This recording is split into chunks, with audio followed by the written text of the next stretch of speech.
So, David.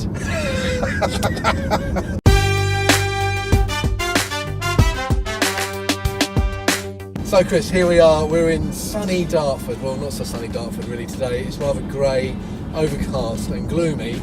But we're talking about value proposition and value brand. How does that work?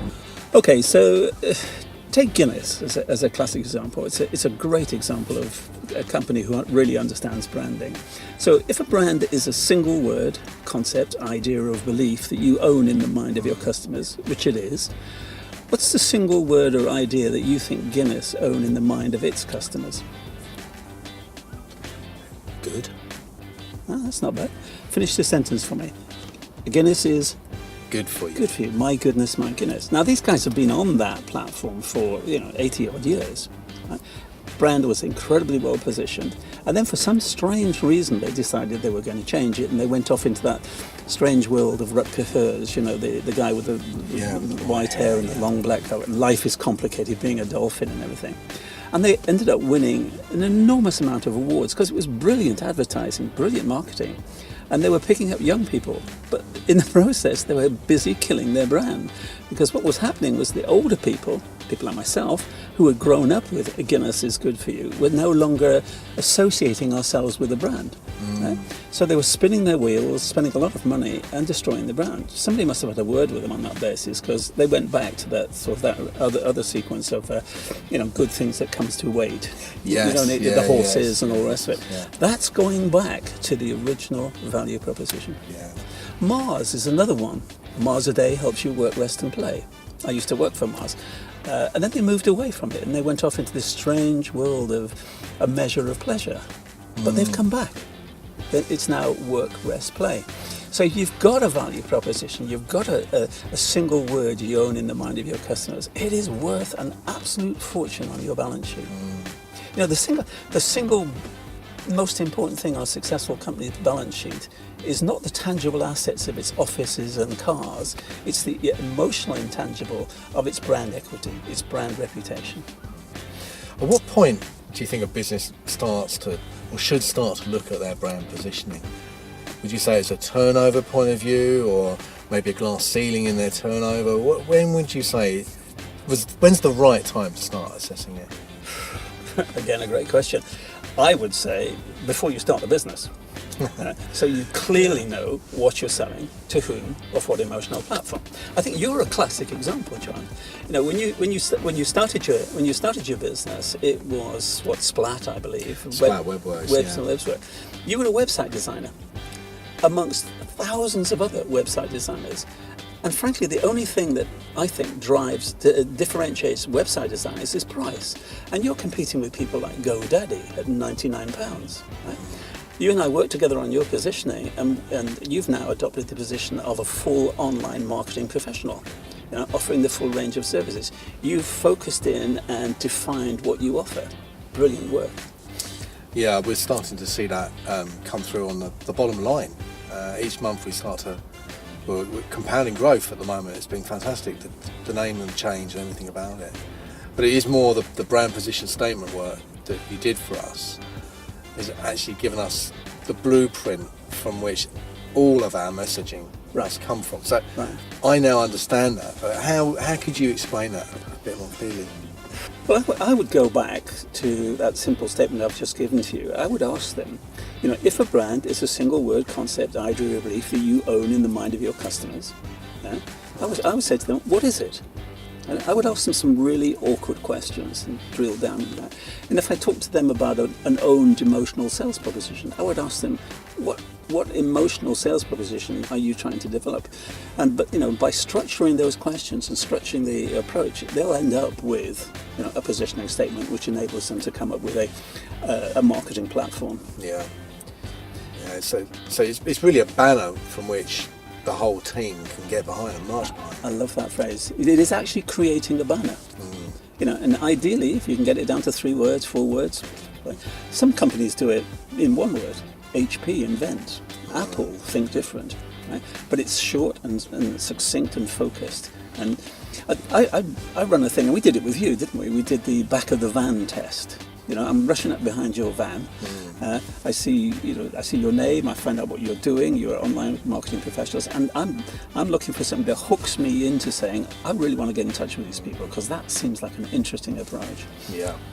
Well, for us, one of the major emotional barriers for someone to buy from us is the risk or the worry about it. So obviously, addressing that with a guarantee took that problem away.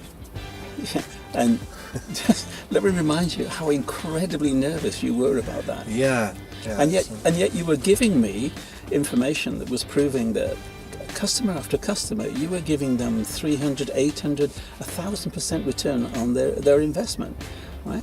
So if you can do that, then have the courage to put your money where your mouth is and make that claim. I think also looking at it from the perspective of a buyer.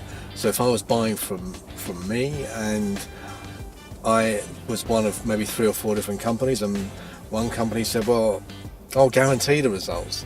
Then all of a sudden it's not a question, and you go back to the board and have a query with another stakeholder saying, why would I potentially buy from you? Yeah. There is no risk. These guys will guarantee at least a 300% return.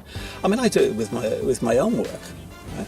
I'll say, I'll do a value proposition exercise with you. If nothing comes out at the end, I won't charge you. And I've been doing this for, 15 years now. I have never not charged. Yeah. We've driven through sunny Dartford today, and it's not sunny, it's cloudy and a little bit wet and damp. And it's kind of how I feel about Tesla now, is wet and damp rather than sunny and bright. And quite interesting the way I see their brand has been deteriorated partly by the leadership of the company, but more importantly, the way they're messaging it. And what do you think of it? Like you, I have no clarity on where Tesla are actually positioning themselves.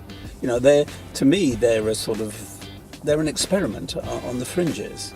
They've not developed their positioning to the point where I think they can come in and challenge incredibly well-positioned brands like BMW, like Mercedes, like Audi, right? Who have developed their value proposition, developed their platform, developed their banner, and have been marching behind it for years. I think Tesla I have no clarity on it at all. And I'm supposed to be, semi-professional at that, and I'm supposed to understand these things. And I'm struggling with them. So I sympathise with your confusion. And what did you think of the website when you looked at it? Because you said you were going to take a look at it. It was incredibly professional, cars racing around, and doors opening and everything. But you'd expect that of a top-end car, wouldn't you? I mean, the car advertising is so banal in the mainstream, right? It's all driving around exotic roads in the Mediterranean and all the rest of it. And after a while, there's only so much you can leverage off of the fastest charge time, the fastest point from 0 to 60. But when it gets down to under 4 seconds, they're all the same anyway. Yeah. So how does it make you feel? Yeah, is the big change. It's how you make you feel, because we buy emotionally. Okay. I drive a Mercedes. I haven't the slightest idea what goes on underneath the bonnet. I buy it for what it says about me. What sort of status it gives you, do you think? Yeah, I feel comfortable about the feeling it gives me. Right? Yeah. And that's the whole basis of brand positioning. What is the feeling that a brand delivers to you above and beyond the products and features? I mean, your situation, I think, is a classic. Yes, you're going to give them great technical services. You guys are incredibly professional at what you do, the website design, the video, and all the rest of it. But what you give people, I think, in working with you, is this feeling that there's no risk. These guys will guarantee their work for me, right? So you're taking away any sort of buyer remorse or buyer concern on that basis, and saying, look, we believe in ourselves. We'll do this work for you, right? No risk, just reward, guaranteed. So Chris, we've just asked you to become one of our associates, and I wondered what kind of extra value you're going to be adding to our customers in the future. Right. Well, in persuading you to consider moving away from being a website designer to becoming a full online professional company, okay, I think then you have to differentiate yourself from other companies who offer the same thing. Right? But the majority of agencies, from my experience, and I've had a lifetime in marketing, basically you go in, you give them their message, they tart it up a bit and send it on for you, and they charge you quite a large fee for it.